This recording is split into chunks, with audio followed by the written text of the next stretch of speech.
Breeders' Cup action continuing, and as always, best way to play through NYRA Head to NYRABets.com if you're not a member. Use the promo code CUP25. We'll give you a free $25 Breeders' Cup play as well as matching $200 of your initial deposit. The Breeders' Cup Juvenile Turf closes out the action on Breeders' Cup Friday, and it is yet another wide-open race. There are a couple of very good Europeans in this race, and Europeans have done well in the past in the Breeders' Cup Juvenile Turf. Chad Brown, though, also represented in here, and arguably he has the best U.S.-based horse in the number 10 Portfolio Company.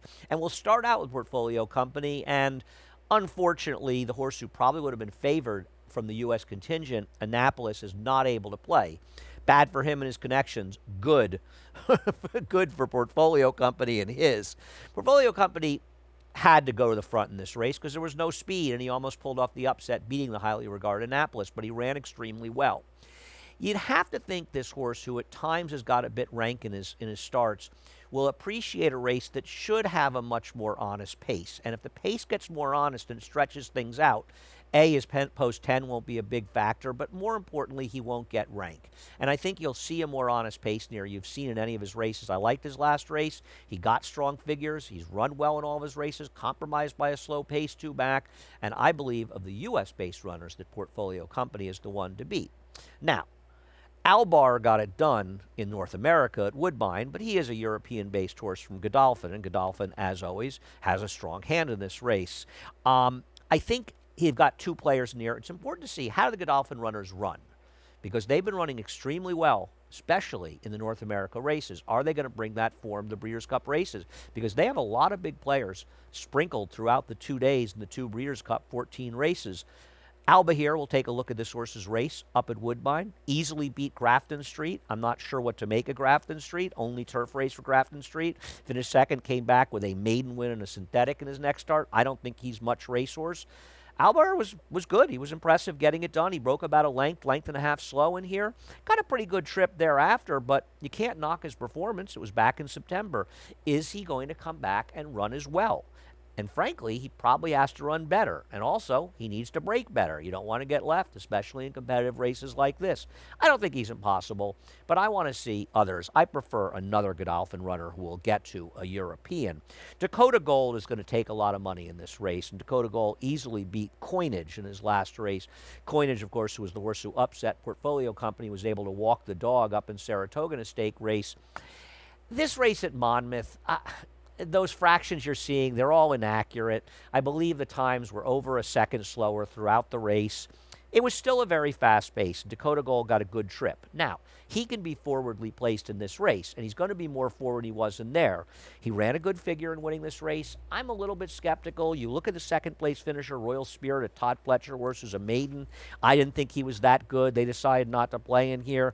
Coinage showed he couldn't really rate, and he's got to deal with more speed again. Maybe Dakota Gold gets it done. I believe he's a little bit dressed up by circumstance in his last race, and he's one that will take money that I am going to try to beat in the Breeders' Cup Juvenile Turf. We'll turn around, we'll take a look at the horses from Keeneland, and we'll take a look at Tis the Bomb, Stolen Base, and Credibility. And this was the Bourbon at Keeneland. I don't like any of these horses. I thought this was a slow race. Tis the Bomb, he ran okay. He was 2-3 wide on the turns. He broke from an outside post.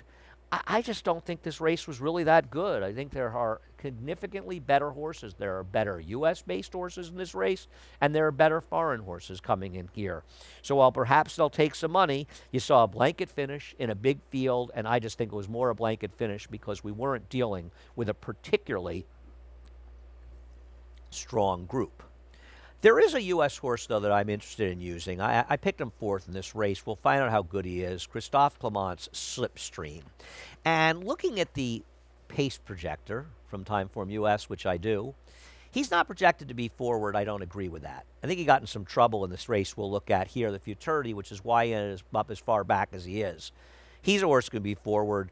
His pace was faster than it shows. He went much faster than 23 and 4 and 47 when he broke his maiden. Those times are inaccurate. And I like Slipstream.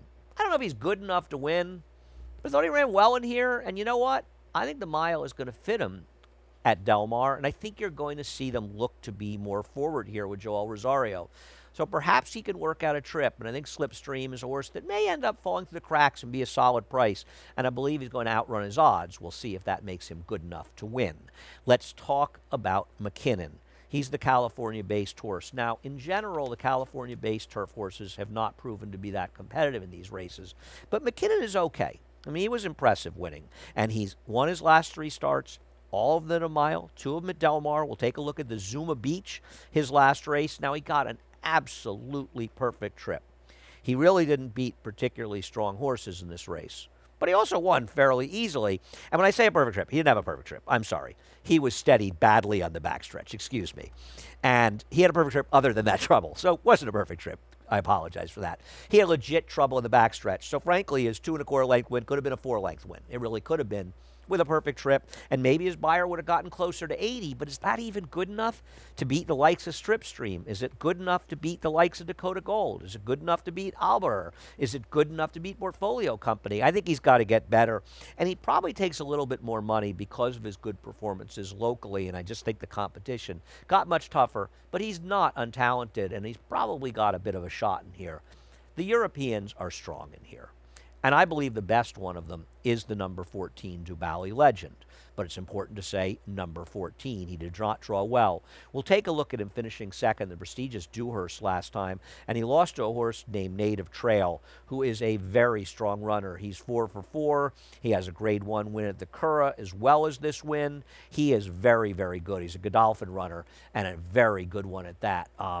I think that Juvenile Legend is good, and his second place finish was just a case of running against a better horse. But the problem is he drew post 14. And I think the difference in post between he and the other strongest European makes him a less likely winner. But Hit It a Bomb won this race from post 14 at Keeneland, and do not discount this horse. He is very talented, but so is Modern Games, the horse for Godolphin that I like in this race, and he drew well on the rail. I don't think I've come up with a particularly brilliant opinion. He's going to be one of the favorites, but his last race was very, very good, and I like the fact that they moved him up slowly. This was a Group 3, and he was a dominant winner. The second place finisher is a runner for Andre Fabre, who was a heavy favorite in this race, had run a big rating in his prior race. He took a bit of a step back in this race, but he was talented, and I like that Modern Games is moving forward. And he strikes me as a European that's more being pointed for this Breeders' Cup race, coming in here off his best effort, and I think he's gradually gotten better and better, winning 3 of his 5 starts and drawing the rail. Not going to hurt his chances. A very competitive and interesting Breeders' Cup Juvenile turf. I've taken the 1, Modern Games, over the 10, Portfolio Company, who I do think is the best of the U.S. contingency. The 14, Juvenile Legend, post or not, he can win. And the 5, Slipstream at a price, I'll use him. I think I went fairly logical in the Breeders' Cup Juvenile turf. We'll see what plays out. Best way to play it through NYRA Head on over to NYRABets.com. If you're not a member, no better time than the present to sign up. Use promo code CUP25. Give you a free $25 Breeders' Cup play as well as a $200 deposit match.